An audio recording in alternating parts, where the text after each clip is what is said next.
Congress finally sent the disaster aid bill to Trump. Washington, a long-delayed $1 billion disaster aid bill, sailed through the House on Monday and headed to President Donald Trump for his expected signature, overcoming months of infighting, misjudgment and a feud between Trump and congressional Democrats. Lawmakers gave the measure final congressional approval by 354 to 58 in the House's first significant action after returning from a 10-day recess.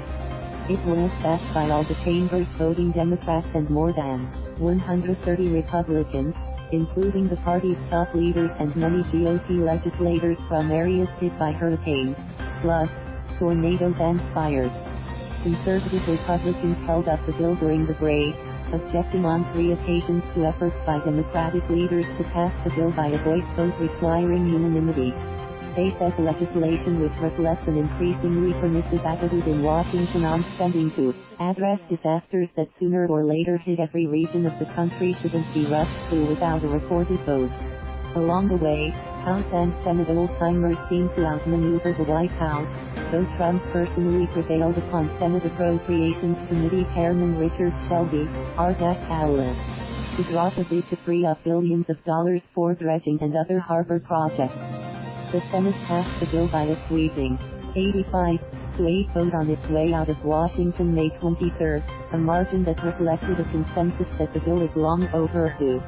The measure was initially held up over a fight between Trump and Democrats over aid to Puerto Rico that seemed long settled.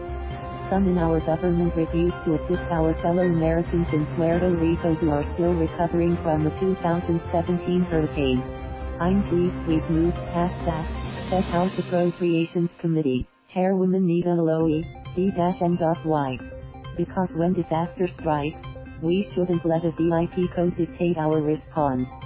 The measure also faced delays amidst failed talks on Trump's billion-plus request to care for thousands of mostly Central American migrants being held at the southern border.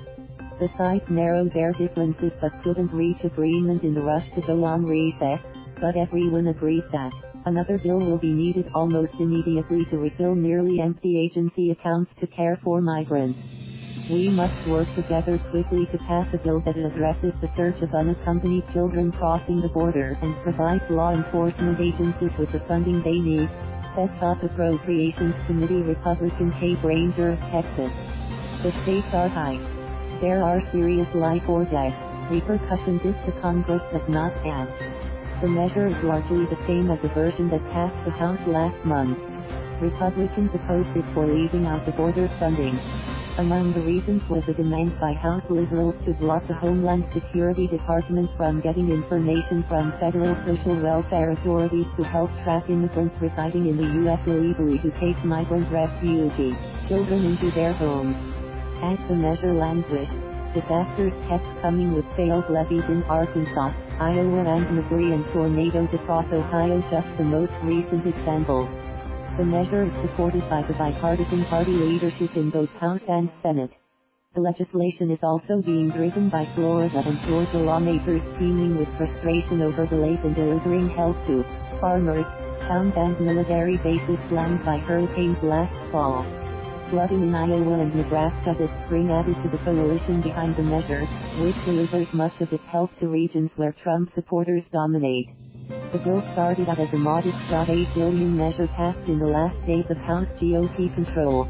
A billion version advanced in the Democrat-led chamber in January and ballooned to $1 billion by the time it emerged from the floor last month, set by new funding for community rehabilitation projects, Army Corps of Engineers water and flood protection projects, and rebuilding funds for several military bases, including Offutt Air Force Base in Nebraska.